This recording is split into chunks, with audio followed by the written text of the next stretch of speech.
In the silence before the world awakens, there lies a question that trembles in every human soul, a question as old as existence itself. What is this hunger that rises within me, fierce as fire, gentle as whisper, yet always restless, never satisfied? It is the hunger of lust, a force that grips the body and clouds the mind, a flame that promises warmth yet often leaves behind only ashes. And so, the journey of overcoming lust begins not with condemnation, nor with shame, but with understanding. To understand lust is to see it for what it is, not a monster to be slain, nor a god to be worshipped, but a misguided messenger carrying fragments of a deeper longing. For lust is not about the body alone. It is the soul crying out for connection, the heart reaching for transcendence, yet mistaking the passing for the permanent, the shadow for the sun. Lust is the confusion of eternity with time, infinity with fragments, beauty with possession. The philosopher knows that what enslaves us is not desire itself, but the interpretation of desire, the way we cling to surfaces and forget the depths. To overcome lust, then, is not to destroy desire, but to elevate it, to allow it to grow wings and ascend from appetite to awe, from craving to contemplation, from possession to reverence. Plato spoke of the ladder of love, where desire begins with the body but does not remain there. It climbs upward from the beauty of one body to the beauty of all bodies, then to the beauty of the soul, to the beauty of laws and knowledge, and finally to beauty itself, eternal, unchanging, beyond form. Lust halts us at the first step, chaining us to the body, blinding us to the ascent.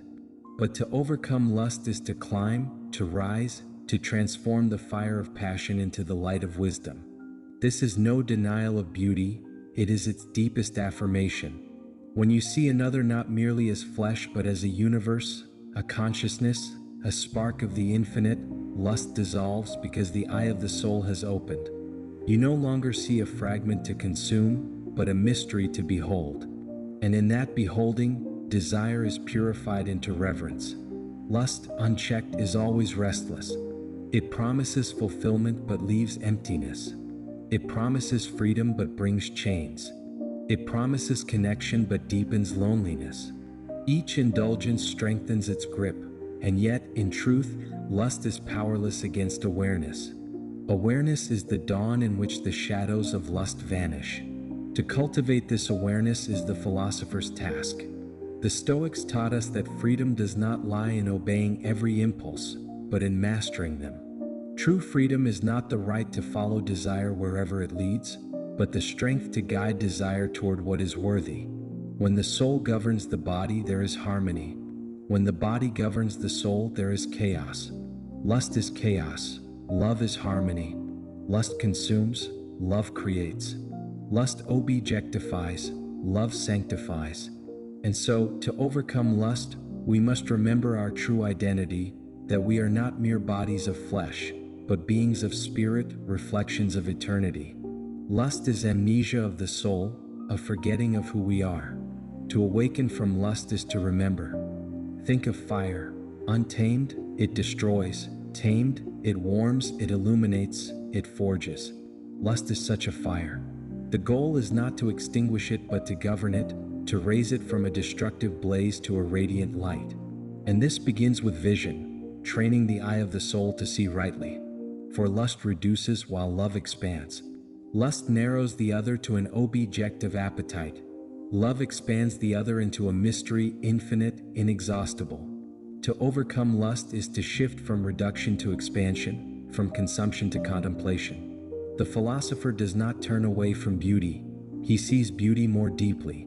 The ascetic may close his eyes, but the philosopher opens them wider, not to indulge, but to perceive. Every form is but a reflection of the formless. Every body is but a fragile window through which eternity shines. To fixate on the window is to miss the light. To cling to the form is to miss the truth it reveals. Ask yourself, whenever desire stirs, what is it that I truly seek? Is it merely the body, or is it the union of souls? Is it merely pleasure, or is it intimacy, recognition, belonging? Lust offers the counterfeit coin of love. It borrows the language of love but empties it of truth. It whispers of closeness but delivers distance. It promises fullness but deepens hunger. The cure is not hatred of desire, but clarity of longing. To see that behind every craving lies the soul's yearning for eternity. Lust misdirects this yearning toward the temporary. Wisdom redirects it toward the timeless. To overcome lust, therefore, is to return desire to its source, to seek in beauty not possession but revelation, not conquest but communion. Practical discipline supports this transformation. The ancients taught self-mastery not as repression but as harmony. To pause before impulse, to breathe when passion roars, to notice without being consumed, this is the art of freedom. Meditation becomes a sanctuary, a space where we see desire rise and fall, where we witness that we are not the desire itself, but the awareness in which desire appears. That awareness is untouchable. It cannot be stained by lust. It is the sky in which clouds drift, the ocean in which waves rise and fall. To rest in that awareness is liberation. And yet, liberation is not escape from life, but a deeper engagement with it. The one who overcomes lust does not become cold or indifferent.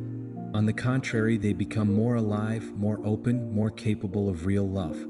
For love is not the denial of passion but its transfiguration, its elevation into devotion, compassion, service, creativity. Imagine a world where every person is seen not as an object of use but as a sacred presence. Imagine relationships founded not on craving but on reverence.